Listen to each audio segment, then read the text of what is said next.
নারী চরিত্র বেজায় জটিলে আমার বন্ধুরা আছে অঙ্কুশ আর রোহেন্দ্রিলা, আমি ওদেরকে আজকে বেস্ট উইশেস জানাতে এসেছি।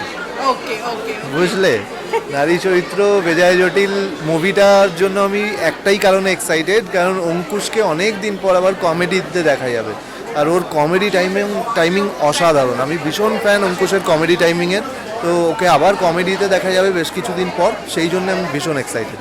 ওকে, তো এখানে এসে এই যে কেমন লাগলো যে এত লোকজন, গ্র্যান্ড প্রিমিয়ার হচ্ছে তোমার, মানে এইটার জন্য তুমি কতটা এক্সাইটেড? দারুণ লাগে আমি যখন দেখি বাংলা সিনেমার এইভাবে প্রিমিয়ার হচ্ছে, এতজন লোকজন আসছে একটা বাংলা সিনেমা দেখতে, আমার দারুণ লাগে। কারণ আমিও তো বাংলা সিনেমারই অংশ না, আমারও সিনেমা আসছে 23 তারিখ হোক কলরব, তো আমি চাইবো আমার সিনেমার প্রচুর লোক আসুক, প্রচুর লোক দেখুক। আচ্ছা, তোমার এই যে এই জিনিসটা আমার খুব ভালো লাগলো শুনে, যে as an actor you came to support another actor. তো এই যে মাইন্ডসেটটা, এই পজিটিভিটিটা, এই মোটিভেশনটা তোমার মানে কিভাবে এসছে বা কি? এটাই হওয়া উচিত, এটাই হওয়া উচিত। আমার বেস্ট ফ্রেন্ডও একজন অ্যাক্টর, আমার সবচেয়ে কাছের মানুষও একজন অ্যাক্টর, তো আমাদের তো সবাইকে সাপোর্ট করে যেতে হবে, তাই না?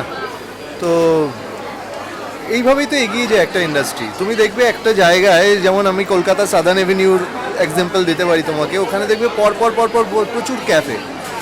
এবার আমরা তো এটা মনে করতে পারতাম যে একটার পাশে আরেকটা ক্যাফে, তো এদের তো কাস্টমার ভাগাভাগি হয়ে যাবে, হয় না ওইভাবে, আরও বেড়েছে, ওই জায়গাটা জমজমাট হয়ে গেছে। তো একজন অ্যাক্টর আরেকজন অ্যাক্টরকে সাপোর্ট করবে, সেইভাবে ইন্ডাস্ট্রি এগিয়ে যাবে সবসময়।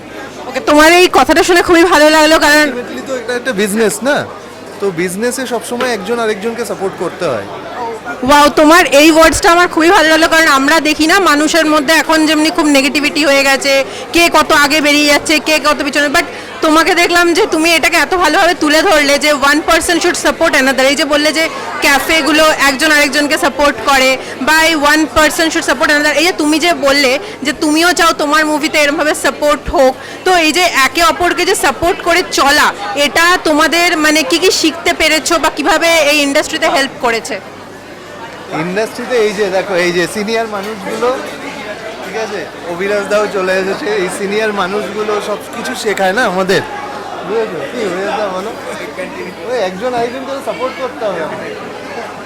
তো সবাই সিনিয়রদের থেকে শিখেছি এগুলো, ওরকম দেখে মনে হয় বাইরে থেকে একজন আরেকজনের পেছনে লাগে, কিন্তু আমরা সব কিছুই সিনিয়রদের দেখে দেখে শিখেছি।